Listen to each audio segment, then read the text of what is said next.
ہے کہ ایک جنگل میں ایک چھوٹا گلہری رہا کرتا تھا جس کا نام سامی تھا۔ وہ قد میں دوسرے گلہریوں کی نسبت بہت چھوٹا تھا اور دوسری گلہریاں بھی اس کے قد کی وجہ سے اس کا مذاق اڑایا کرتی تھیں۔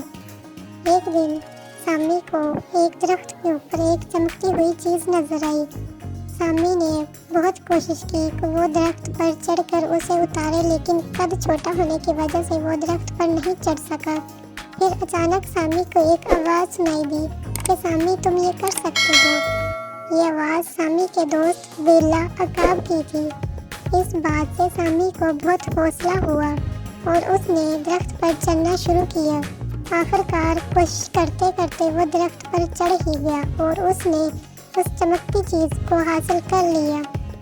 اور اس نے یہ بتایا کہ انسان قد میں جتنا مرضی چھوٹا ہو، لیکن اگر وہ کوشش کرے تو وہ کچھ بھی حاصل کر سکتا ہے۔ پیارے بچوں، اس کہانی سے ہمیں یہ سبق ملتا ہے کہ ہم چاہے چھوٹے ہوں یا بڑے، ہم محنت اور کوشش کر کے کچھ بھی حاصل کر سکتے ہیں اور کسی بھی ممکن کام کو ممکن بنا سکتے ہیں۔